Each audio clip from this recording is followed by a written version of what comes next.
Everyone knows that, but they change it for a reason, and we've got to give them those reasons. Now, let me give you a specific example as I ask you this, and let me get you to respond. How many of you would give me $100 for an item you absolutely knew was worth only $20?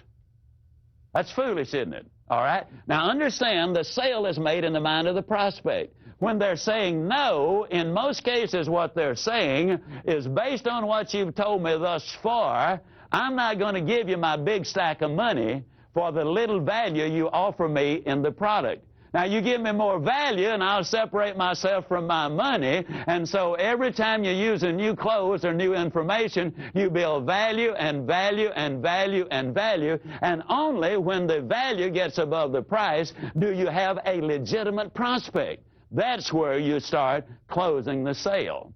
Now, let's look at some closes that deal with specifically how to overcome the price objection by using your voice inflection. Now, as a matter of curiosity, how many of you ever get a price objection? Can I see your hands, please? All right. Now, let me say this. When you use the right words and you're selling the right product, and use the right inflection in your voice, then you've got an infinitely better chance of making the sale. Let me say that those voice inflections can completely change the meaning and intent of words. For example, how many of you realized that in the Bible it clearly says that man was born cursing? Did you know that? If you don't believe it, look it up. It's Job 3:1, and it clearly says, and Job cursed the day he was born.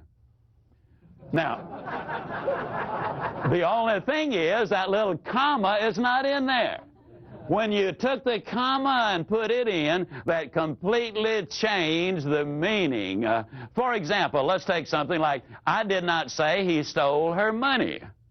Now, those are 8 words, and we can make them say 8 different things with voice inflection. This is why good professional salespeople need a cassette recorder, so they can record their presentation and listen to their voice and listen to that voice inflection. For example, when I say, I did not say he stole her money, that's just a statement of fact. But alter it slightly, I did not say he stole her money. Completely different meaning. Or, I did not. That's a vehement denial. Say he stole her money. Or, I did not say he stole her money. Completely different. Or, I did not say he stole her money. That was a rascal over there that did it. Or, I did not say he stole her money. You know, he's going to put it back. I mean, he's just borrowing it. Or I did not say he stole her money. It was hers that the rascal stole. Or I did not say he stole her money. It was a diamond ring the rascal got. Now, you see, we took 8 words in one sentence, made them say 8 entirely different things. And when you become a serious student of selling and learn what those voice inflections are and how you can handle them, it makes a dramatic difference. Charles Osgood says, compared to the spoken word, Charles Osgood says, compared to the spoken word, a picture is a pitiful thing indeed. Words move people. They move them emotionally. Now, if you can put the word and the picture together, now we're in business. Now, different prospects will object differently. For example, one prospect might stomp his foot in essence and say, that price is ridiculous. How many of you have ever had somebody, really respond in a manner like that? Another one might say, well, it seems to me the price is a little high. You might have a good old boy down home type fella, and he might say, you folks kind of proud of that stuff you sell, ain't you? Now, they're all talking price, but you handle them in a totally different way. The one who says that price is ridiculous, you don't argue with him. You don't say, no, it's not either. You repeat what they said, but you do it this way. You lower your voice, you look them right in the eye, and simply say, the price is ridiculous? Now, that sounded so simple, but you'll have to hear that a number of times to get that inflection right. What I did at the very end, my voice was rising. And what that does is it physically moves the objection back to the prospect side of the table. You are now selling on offense instead of defense because the prospect now has to defend their statement instead of you justifying the price. Now, because everything is selling, ladies, let me go ahead and tell you this, that works infinitely better even at home. For example, let's say that you beat your husband home. And you've had really a tough day, and as he walks in, you greet him warmly, of course, and give him a big old smooch, and then you back up about 3 steps, you look at him and a big old smile and say, honey, did you want to take me to Alamans or Farfallows for dinner? He might say, I don't want to take you anywhere to dinner. You don't argue with him, you just simply repeat what he said. You don't want to take me to dinner, hon? It almost ain't fair. It really is not. Now, let's say that it's grass cutting time, and so you say to your 14-year-old, okay, son, it's time to cut the grass. I don't want to cut the grass. You don't argue with him. You repeat what he said. You lower your voice. You look him right in the eye and say, you don't want to cut the grass, son? I can absolutely guarantee, whether you want them to take their toys to the back room or cut the television set off or get the repair person to come out and repair the air conditioning on a brutally hot Friday night, I can tell you it works dramatically better. Now, let's look at it another way. Let's say that one prospect might say, well, the price is a little bit high. Then we got a lot of different ways. For example, I call this the like it close. I simply say then, well, let me ask you, do you like it?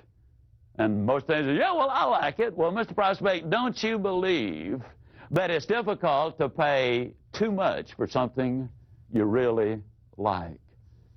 Well, they might say, well, you got a point, but yeah, I think you can pay too much for something you really like. But you've just crossed a little barrier. You now have got them thinking along these lines. And let me point this out. Sometimes when they object to the price, that's not the objection at all. So early on, you need to smoke it out. Is that the objection? And you do that simply by saying, well, let me ask you, if there were a way I could show you that the price not only is fair, but actually is more than fair, would you go ahead and take advantage of the offer that we're making to you this evening?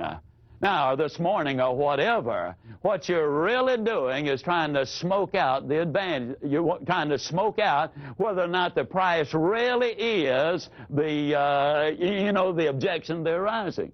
Now, let's say they say, well, yeah, the price is the problem that I'm having with it. Then what you do is, if there were a way I could show you how you can legitimately justify this price and take advantage of our offer, would you be willing to go ahead and start enjoying the benefits today? Now, if they say no, then what you need to do is to smoke out the real objection, because price really is not it. But if the answer is yes, then you simply ask the question, well, do you like the product? And most of the time, you're going to get an answer. Well, then the next question, don't you agree that it's difficult to pay too much for something you really like?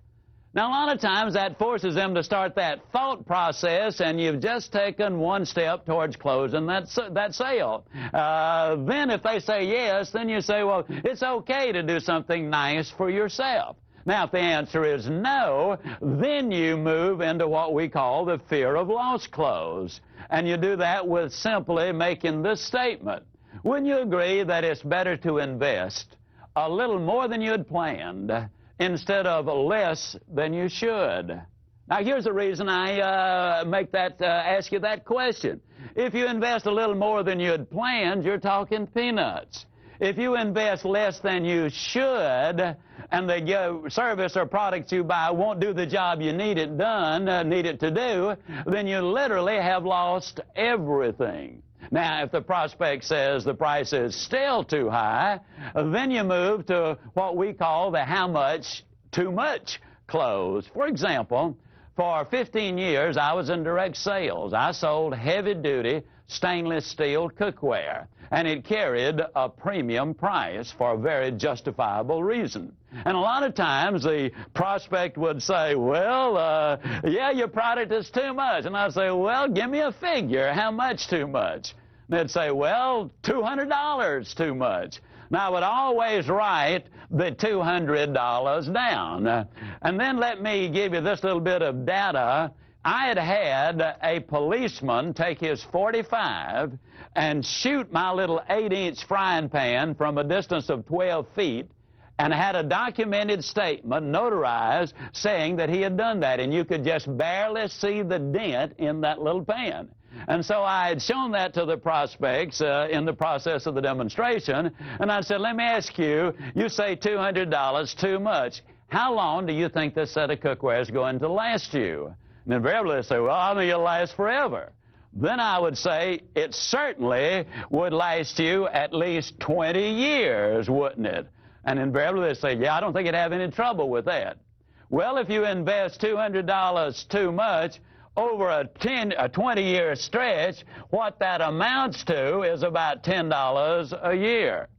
And if you break that into pennies, it means really that for just 3 cents a day, you can go ahead and have the finest equipment that you can get anywhere at any price.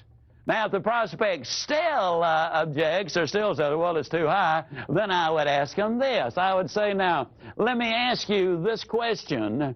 Do you ever eat out? And invariably, they would say, oh, yeah, we frequently go out to dinner. Then I would simply say to them, well, let me ask you, do you tip the waitress? Invariably, they say, or waiter. They say, oh, yeah, we always tip. Well, this was a number of years ago, and so I would use a lower price. I would say, well, now, how much do you generally tip? And they would say, well, at least $1. Then I would say, well, now, let me tell you what you're giving $1 for. That is to have the food brought from the kitchen and put on the table. You brought the silverware and the china out. They served you water and coffee, but they served. Now, you give her $1 for doing that, or him $1 for doing that. Your wife went to the store. She bought the food. She brought it home. She carefully prepared it. She cooked the meal. She brought it to the table and served the meal. Then she's got to take it up and wash the dishes. Now, remember, this was many years ago before a lot of the ladies were working as they're doing today, and the husbands didn't give them much help at all in that kitchen. Most of them still don't give them very much help. But then I would simply say, if you would tip that serve person $1 for bringing the food from the kitchen to the table, don't you think your wife deserves at least 3 cents for doing all of those other things? I got to tell you, we got some pretty exciting results as a result of using that particular clothes. Now, if the prospect says, well, the price is still too high, then I would go to this one. Well, now, let me ask you, are you concerned about the cost, or is it the price that you're concerned about? And a lot of times they would say, well, what's the difference? Now, I would always use, and incidentally, the reason I moved to the board, and what I encourage you to do, anytime you see me use this board to illustrate a point, or use graphics to illustrate a point, that says to you that you need to be letting your prospect see you writing something when you're showing figures. And the reason is we've been conditioned to believe what we see and doubt what we hear. Now, if they see it and hear it, see it as logic, hear it as emotion, you put the two together and you got a better chance of making the sale. So the prospect says, well, what do you mean? Is it cost or price we're concerned about? Then I simply say, and here's the example I use because it happened in my life, I encourage you to get one out of your industry that specifically fits you. I say, well, now, when my son was 6 years old, we went down to the Swin bicycle place to get him a bicycle. They told us it was $64.95. Well, years ago, that was an enormous price to pay for a bicycle. Just to teach a 6-year-old how to ride, he's going to tear it up anyhow. So I went down to a discount store, and there I priced a bicycle for $34.95. Now, this price is obviously considerably less than that. And again, I'm showing them, they're seeing it and hearing it. Now, it was a nice little bicycle. About 60 days later, we went back to that little bicycle store because we wanted to get the handlebars replaced. And they said, well, you know, it's in warranty and not going to cost you anything. Well, 30 days later, we had to go back and get more new handlebars, no longer a warranty, and so now the price is $4.50 higher, and at this point, we have got, let me see, $39.45 invested in that bicycle. Well, about 3 months later, the entire sprocket apparatus, the brakes and all of that, came completely kazip. We went back to the little bicycle store, and this time it came to roughly $15, and now we've got $54.45 invested in that bicycle. Well, about a month later, the bearings in the front wheel went kazip. We went back down to the little bicycle store, and they said it'd be about $5. I'd forgotten. I threw in the towel at that point, and I said, no way. Then we went and bought the Swin bicycle for $64.95. My 6-year-old son rode that bicycle. He raised the handlebars, took the fenders off, and made a dirt bike after about 5 years out of it. He rode that bicycle regularly for the next 5 years, and periodically he rode it for 10 years. The only other expense we had, literally, were 2 tires for that bicycle. Now, let's look at what I've just said. The price of this one was considerably more than the cheaper bicycle. The cost of this bicycle right here, for 6 months, it cost us $54.45, or $9 per month for him to ride that bicycle. In 10 years, this bicycle cost $64.95, or the cost was $6.50 per year. Now, Mr. Prospect, let me ask you again. Is it price or is it cost you're concerned with? Now, the reason I stress that so strongly is simply this. A lot of people can beat us on price, but nobody can beat us on cost. And since price is a one-time thing and cost is a lifetime thing, don't you really want the best possible lowest cost that really is effective? Now, let's say you don't have time to do all of those things as far as dealing with price. Let's say you're at a counter somewhere and you've only got a few seconds to make the sale, and the prospect simply says, well, the price is a little high, and you just have that one moment. You look your prospect right in the eye, and you simply say to them, you know, Mr. Prospect, many years ago, our company made a very basic decision. We decided that it would be easier to explain price one time